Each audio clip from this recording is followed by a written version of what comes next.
Well, we have 2 days till the Star Guardian event releases, and Riot just released a 14-chapter story setting up the story of Akali and Kai'Sa.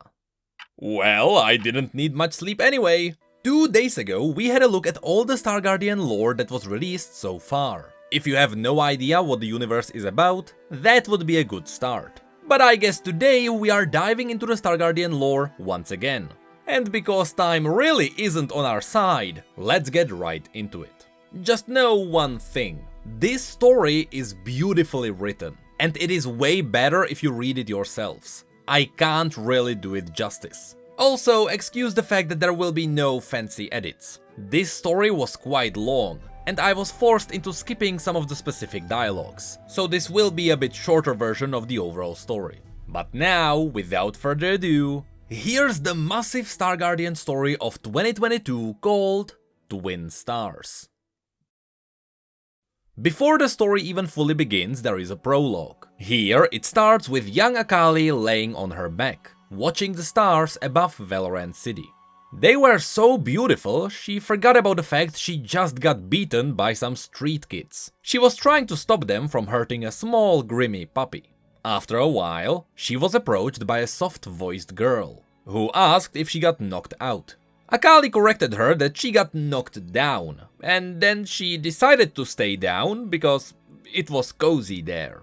After the girl helped Akali off the ground, Akali recognized her. It was pretty perfect Kai'Sa, the girl Akali never spoke to, but she knew Kai'Sa had been popular ever since she transferred to the Valorant City Middle School. Even the teachers couldn't shut up about her, polite and excellent in every subject. She was basically Akali's opposite. But it was still Kai'Sa who broke the fight, after she shouted at the other kids. After some more small talk, the two realized they had lost the dog Akali was protecting, so they searched for it and eventually found it in a nearby bin. The dog was dirty, but it still happily wiggled its tail as Kai'Sa held it. Akali noted that it seems like she had made a friend, but Kai'Sa replied she was thinking she had made two. It took Akali a moment to understand.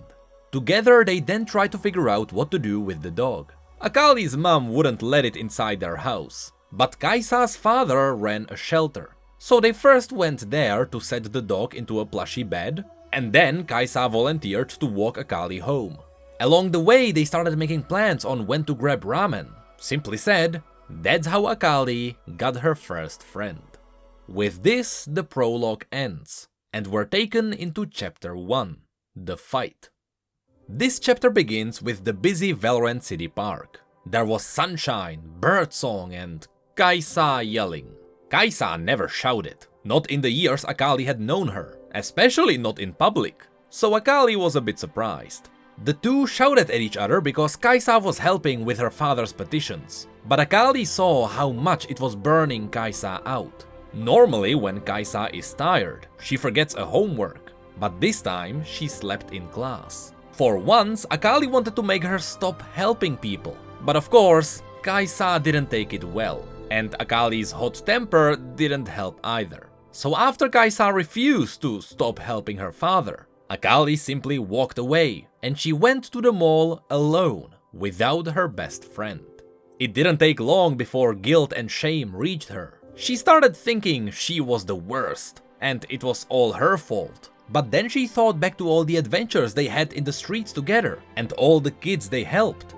This made her think she wasn't the worst, until Akali realized she left Kai'Sa behind when she needed her.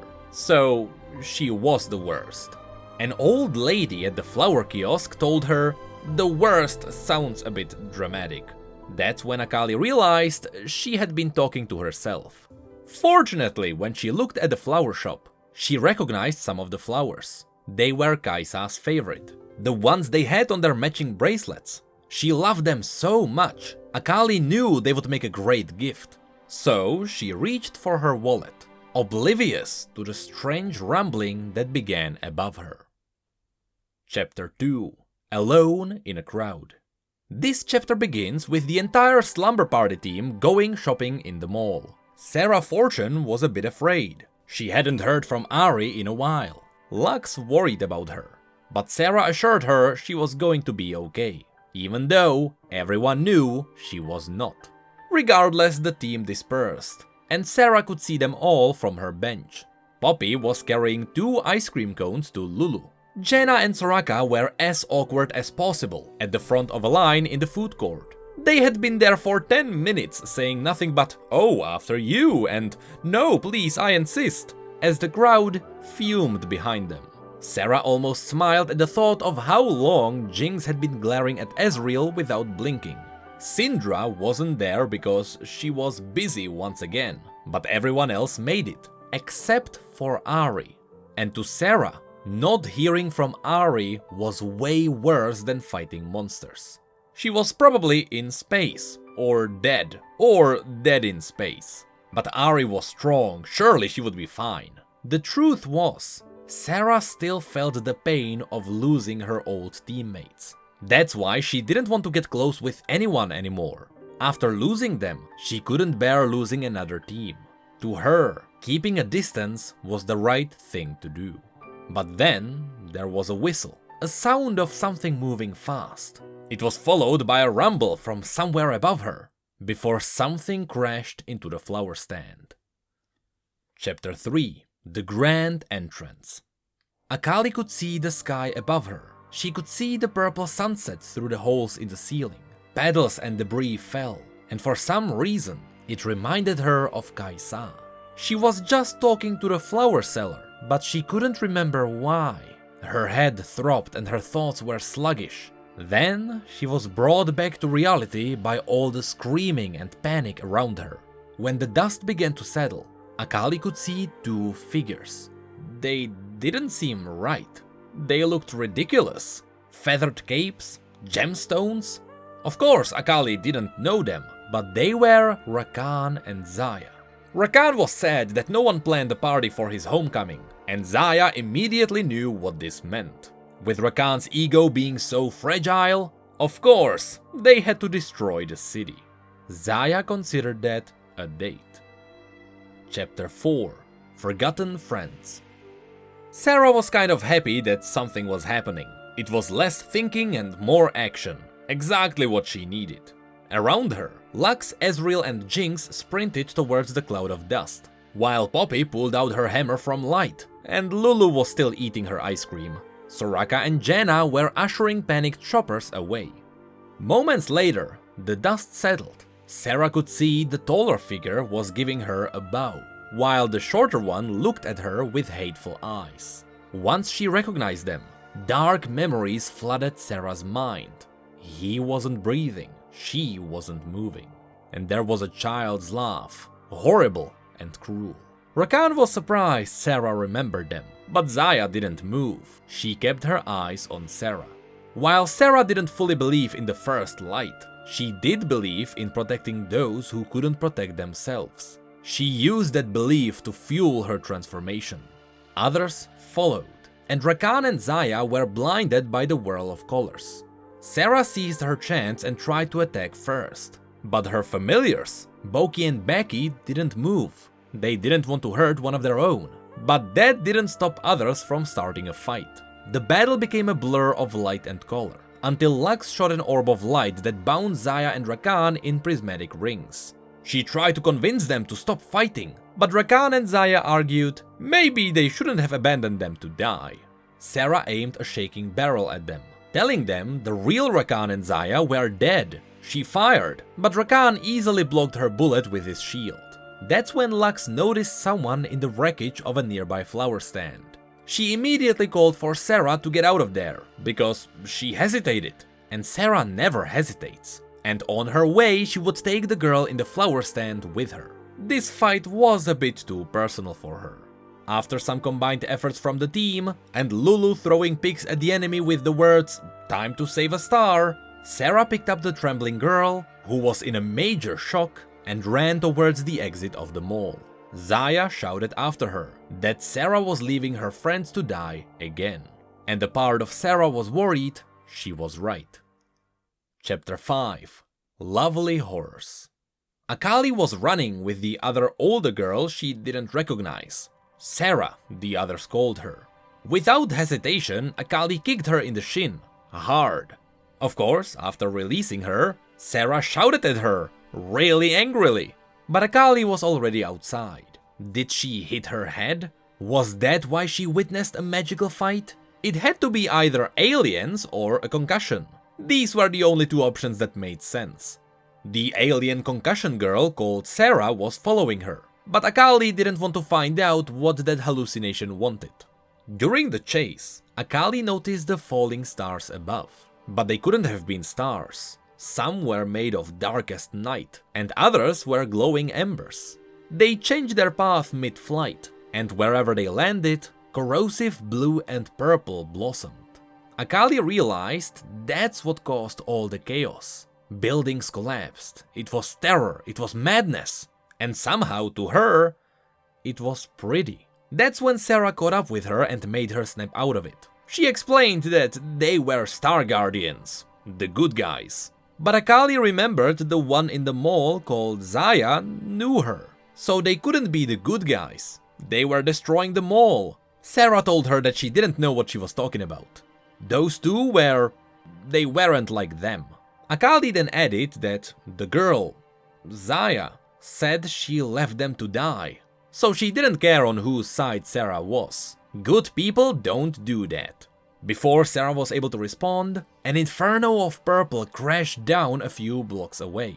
According to Akali, it had to have hit the park, and according to Sarah, it might have been Syndra. Regardless, Akali wasn't going to leave her friends to die, and so she was already running. Chapter 6: What Was Lost. As Akali was running away, Sarah thought about letting her go, but her shin hurt, and Akali's words had stung. The girl was a brat, a liability, and she had been right. Moments later, Sarah shot into the air after Akali. She couldn't have gone far. As she scanned the city, her stomach dropped. The destruction was way worse than she remembered. Though maybe she was simply trying to forget what Zoe's magic was capable of. Moments later, she heard a voice and dropped down to investigate. She found Akali kneeling in front of a pile of rubble. A falling pedal star illuminated the pile, and Sarah noticed some fabric and something more underneath it. Akali's nails were cracked and fingers bruised from desperation. Another star crashed into a building above them. Akali screamed as more debris buried whoever she was trying to save. Then Sarah launched them both into the air, telling Akali that they were gone. Sobbing, Akali replied that she didn't know that. They might still be alive, but Sarah had to make a call. It was Akali or them, and it was too late for them. Chapter 7: Promises Like Fire. Akali kept shouting at Sarah to put her down, to which Sarah replied that if she kicked her one more time, she would drop her. That didn't stop Akali from repeating herself. Still, Sarah refused. She had to get Akali somewhere safe, find Syndra, and help the others. But Akali added that she still had to help her friend. They argued in the park, and that's where the star crashed. Finally, Sarah gently placed Akali on the ground, before asking her, what was this about? She kicked her, made her chase around the city so that she could find her friend?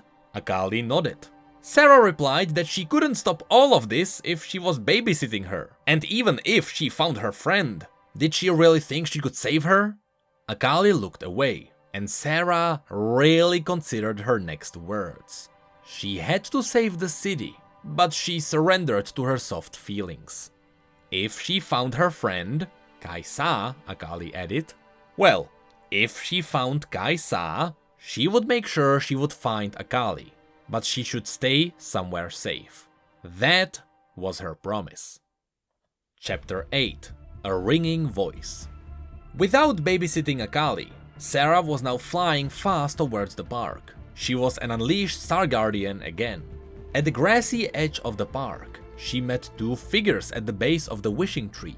It was none other than Rakan and Zaya. Sarah started worrying about her team, but Zaya didn't give her a chance to think before she leapt directly at her. Sarah didn't have time to dodge, so she braced for the impact, but the hit never came. Zaya was swept away by Jenna's winds. The team has arrived, and Sarah was happy to see them. It was Jinx who first fired back, with her rocket nonetheless. She was happy to hear Rakan's cry of pain as the rocket clipped his wing. Next, Ezreal joined in to fight against Xayah, and Sarah asked them both to clear her a path. She expected Ezreal to fire an arrow or an orb, but instead he teleported next to Rakan and tackled him to the ground. Meanwhile, with a horrifying grin, Jinx rained bullets onto Xayah. Lux gave the chaos a wide breath before she caught up to Sarah. She asked if the purple explosion from before was Syndra with her familiar. Sarah nodded. She needed Lux and the others to hold off the enemy so Sarah could find her though. And so, the rest of the team descended onto Rakan and Xayah. As Sarah raced through the trees, she knew Syndra was powerful, but any of them would struggle against some of these foes. Moments later, she found Syndra standing in front of a girl on the swings. But this was no child. Memories of laughter on a lonely planet, friends screaming and falling around her, the taste of chaos and magic scorching her tongue, a grin that promised nothing and everything. It was Zoe. Without turning away from the enemy, Syndra told Sarah she shouldn't be here.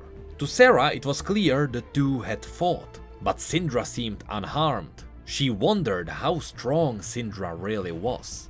Sarah told Syndra that she came here to help her, but Syndra replied she should worry about herself. That's when Xayah had caught up with them, saying that worrying about herself is the only thing Sarah was good at. Finally, Zoe began to speak.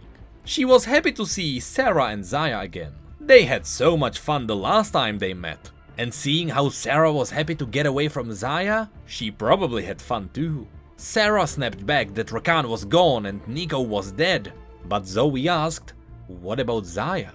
Sarah said nothing, and Zoe screamed at her for an answer. The shout opened up a black hole that summoned a pedal star from the void. It slammed into Sarah's back, forcing her to her knees. It was Xayah's foot that then pressed her to the ground. Then Sarah answered that she didn't know.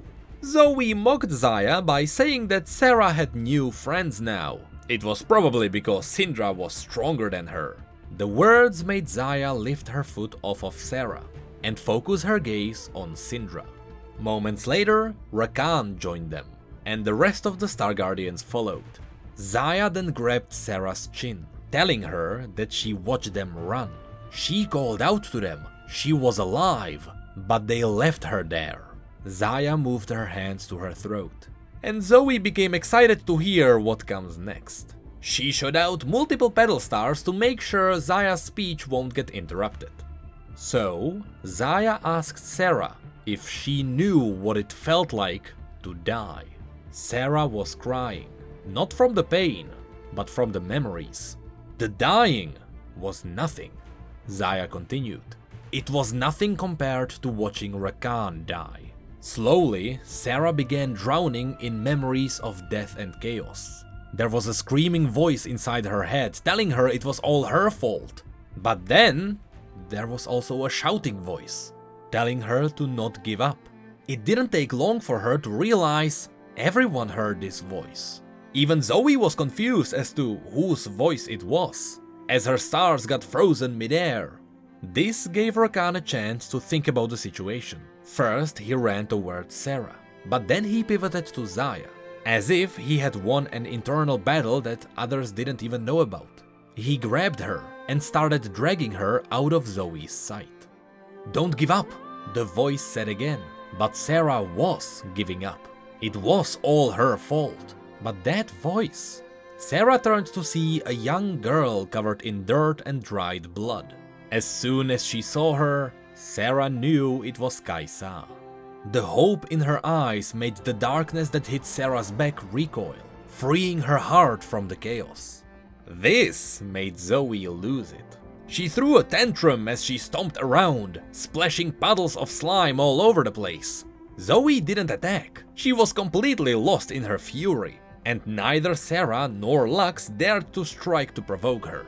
Both of them knew they wouldn't be able to save Kai'Sa in time if Zoe decided to attack. Syndra stood to the side, but there was a small smile on her lips. Sarah turned back to Kaisa. "You see?" the girl said. "You're not alone, you hear me? You are not alone!" As if she summoned them, 2 stars illuminated the park from above.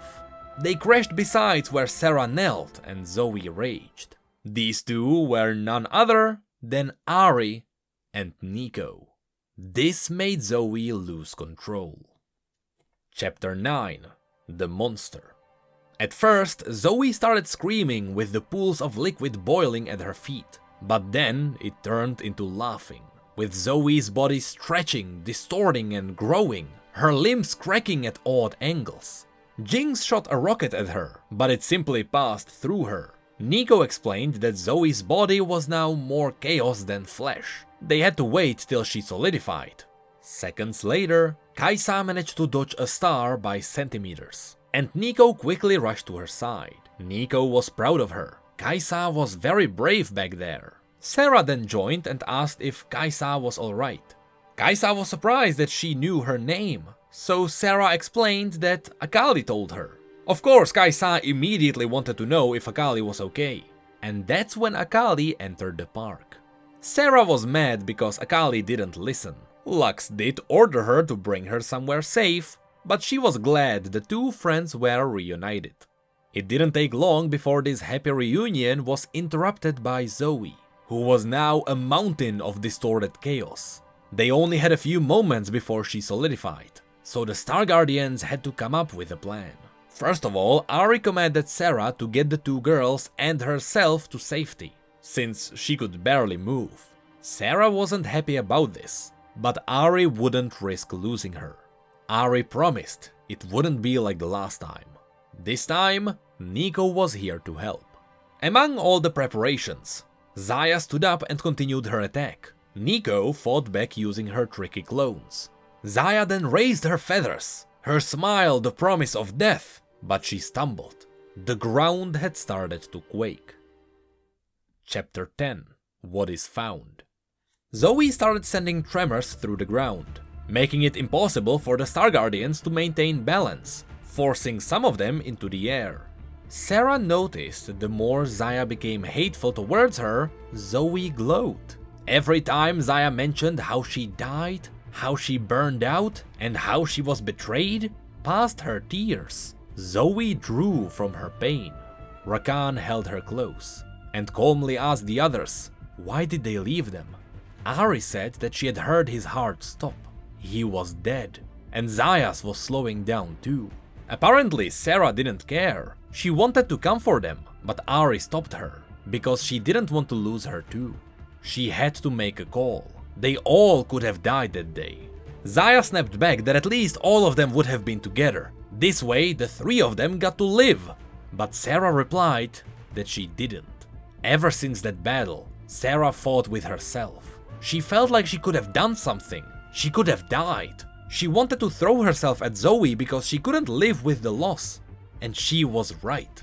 They were her team, her friends. These words dug into Xayah, but through Rakan's embrace, she forced past them. It was all lies, Xayah repeated to herself. They were left behind, and all that was left was Rakan and Xayah against the world. Gently, Rakan agreed with her. Then he leaned closer to her and whispered something that made Xayah clench her teeth. Sarah couldn't hear what he said, but by the twitch of her ears, she knew Ari could. Rakan and Ari then looked at each other. Rakan grinned, and Ari gave him a small nod, just as Zoe readied her final attack. Chapter 11: Reunited. At this point, magic began to rain from the sky, and pieces of buildings started to orbit around Zoe. Akali noticed the path to the jungle gym was clear. It was closer to Zoe, but at least no stars fell there, so she pulled Kaisa along in that direction. Soon after, trees started cracking like stone eggs, unleashing clouds of black butterflies. And interestingly enough, these butterflies started attacking Rakan and Xayah too. Xayah thought it was because Zoe couldn't see them down there, but Ari argued it was because Zoe didn't care about them. Being overwhelmed by the butterflies, Akali wondered how could the Guardians still fight. It was all helpless. They had magical powers and they still struggled. What could she do? Kai'Sa replied that it wasn't helpless. They found each other. No magic was needed. Akali answered that perhaps optimism wasn't going to stop falling stars. And Kai'Sa added that at least there were good people trying to stop this. The least she could do was to believe in them. The Guardians continued to fight both the butterflies and each other. All the while, Akali, Kai'Sa and Sarah finally reached the gym. There, Akali apologized for not staying put. But Sarah was kinda glad she didn't. Friends were worth fighting for. And just as she said it, she looked back and saw Xayah and Rakan. Together, the Guardians defeated the butterflies, but with Zoe still attacking them all, they realized their worth in Zoe's eyes. And so, instead of fighting the others, Xayah and Rakan moved next to Ahri and Nico to fight Zoe together. Chapter 12. The Grand Exit. Sarah was still angry that the other Guardians wouldn't let her fight, but now that she saw them all side by side, all those dark memories she was trying to forget turned into nicer thoughts. Rakan and Xayah bickering over boba and the rest laughing with them. Shopping trips and summer festivals, battles won and lost, hopes and dreams shared. In their final battle, the Guardians held well against Zoe, but Sarah noticed she started to glow again. The Guardians fought together, but Xayah was missing. It was then that Zoe reached for a lone magenta spark twinkling by her hip. She plucked her from the air and hurled her to the ground. Along Xayah's descent, Rakan caught up to her, ready to protect her with his shield. After they crashed, Rakan was soon back on his feet, but Xayah remained where she had fallen. She tried to stand up, but chaotic hands pinned her to the ground. Rakan tried to help her, but the distorted chaos around her forced him down too. Sarah couldn't watch this, so she started limping towards them. She couldn't walk, fight or fly, but she could crawl. And so she did, inch by inch towards Xayah and Rakan. Akali tried to stop her, she was seriously hurt, but Kai'Sa shushed her, and Sarah was glad to see Kai'Sa could keep Akali under control. Zoe was too busy fighting, so she didn't hear Akali's shout, but Xayah did. She lifted her head and watched Sarah struggle to reach her, and for the first time since Rakan returned, there was no hatred in her eyes, only grief and resignation. Jinx and Ezreal crashed a dozen feet from Sarah, but they didn't look at her before they flew back into battle. Eventually, Sarah dragged herself to the edge of the crater. Lulu landed down next to Rakan and noted that this wasn't good. Rakan replied, "Well, Zoe wasn't happy about joining with you, jerks," but he couldn't really stay in character. Thankfully, Lulu had a plan. Simple one, but with Rakan's help, it would work. So Rakan picked up Lulu and threw her directly at Zoe. As she flew, Lulu grew and grew until she was half of Zoe's size. Perfect size for headbutting her into the stomach. Rakan smiled at how well it worked, but his smile froze when he looked back at Xayah. The two fought against Zoe's influence, and Xayah was hurt because of it. Zoe's corruption was now taking over Xayah's body. Xayah was confused, she didn't know what was happening. Grabbing her hand, Rakan told her it's because she fought back. He was proud of her, and he was going to save her. Sensing what was about to happen, Xayah refused. She tried to break from Rakan's grip. She even started readying her feathers again, but Rakan was too stubborn to let go. This was his moment in the spotlight. He was the prince that would save his princess. Those were the rules. The star-crossed hero risking it all for love. Xayah begged him to stop, but with a flash, Rakan let the golden light of his barrier surge into her. The corrupted feathers on her arm vanished, and they appeared on Rakan's instead. Sarah was in shock. Black ooze began to drip from Rakan's eyes. Ahri wished there would be another way, but Rakan added, "This is how it has to be, Captain." He gave them all a genuine smile, before he asked them all to protect her. Ahri then commanded everyone to prepare. On Rakan's signal, they would give Zoe everything they got. Xayah screamed in denial, but Nico held her back. Even Nico now cried as Xayah threshed wildly. Xayah wasn't ready to go through it again. As she wailed, Rakan shot like a spear, straight for Zoe's heart. This was his signal. Rakan was small, but he wasn't alone. One after another, all Guardians fired their attacks. They made a crack in Zoe's barrier, wide enough for Rakan to crash into. Zoe had miscalculated. The Guardians alone couldn't stop her, but Rakan, empowered by their attacks, Xayah's corruption and Zoe's own magic, he was the quill that pierced through chaos itself. For a moment, all was darkness, before light erupted across Valorant City. Chapter 13. Faltering Perspective. Akali and Kai'Sa watched it all, and somehow Akali felt helpless. She had no powers. Wanting to help meant nothing. She couldn't help anyone. Kai'Sa finally let out that they had won, but Akali felt like that was wrong. When they crawled out of their shelter, 3 things struck her. First of all, Zoe was gone. It was so sudden Akali thought it was a dream. The second thing was that Xayah looked different. She seemed brighter than before. But as Xayah looked around, she saw her dim green eyes were forced to acknowledge the third thing. Rakan sacrificed himself. For her. He loved her. And it didn't matter, did it? Akali snapped. She felt a chasm opening in her heart. It mattered. Kai'Sa corrected her. He saved them all. They live because they won.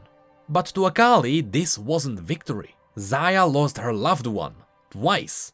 Somehow, even after surviving the end of the world, the two started a small argument again. Akali was mad that Kai'Sa always put herself last. But Kai'Sa reminded her that if she didn't do that, she wouldn't help Akali save a dog on the streets. And since that's how they became friends, it was a good argument to calm her down. Just next time, Akali would be ready to help too, so that Kai'Sa would have somebody to rely on. And in that moment, Kai'Sa promised she would rely on her.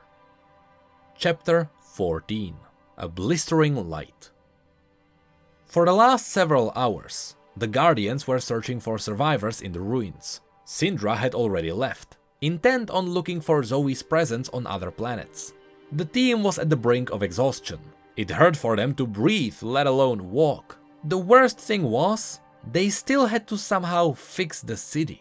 Buildings were destroyed, and Zoe's corruption still bubbled on the ground. They didn't even know how to get rid of it. But Soraka had some theories. People had lost their lives that night, but many more had lost their homes and friends. People who could no longer deny the existence of Star Guardians. Sarah didn't know what it meant, that this planet now knew about them. Xayah was the first to break the silence. She told the others she was going to find Rakan. Sarah immediately said they would help her. Xayah wanted to know why she wanted to find him, and Sarah replied that he was her friend. He never stopped being her friend, not in death, not after, and she failed him. She wouldn't do it again. For a moment, Xayah looked at her, and Sarah couldn't see hatred in her eyes. Then Xayah turned and leapt into the sky. None of them knew where she would go, but no one would stop her from finding Rakan. Sarah noted that she didn't say they couldn't go after her, so Lux asked if she was going too. Sarah replied that she did say she would protect her, but of course, Star Guardians were a team, and so Lux and the rest would go too. One by one they all jumped up, until only Ahri, Sarah and Nico stayed behind. In their small private talk, Ahri apologized. Not only did she not know for sure that Xayah was dead, but she also left to look for Nico alone. She left Sarah here, because she lacked trust. Of course Sarah was mad about it, but Ahri told her that there was 1 in a million chance that Nico would be alive, and Xayah would live only long enough to watch Sarah die if she tried to save them. She was the only one she had left, her last friend, and the last person she could trust. That's when Ahri collapsed under the overwhelming pressure. She was their leader. She did everything in her power to protect them, but she had tried to do it alone. Star Guardians were there for each other, so Ari had failed them, just as Sarah had failed them. Sarah then grabbed onto Nico and Ari. The three just stood there like that for a long time. While Sarah couldn't feel Zoe's corruption on her back anymore, she still felt dread and doubt. Maybe she would always feel it, but it didn't matter. Not when her friends shone like stars before her. She looked up to where the other Star Guardians had vanished, to where Zaya was already looking for Rakan, and despite the rising sun, Sarah swore she could see the stars.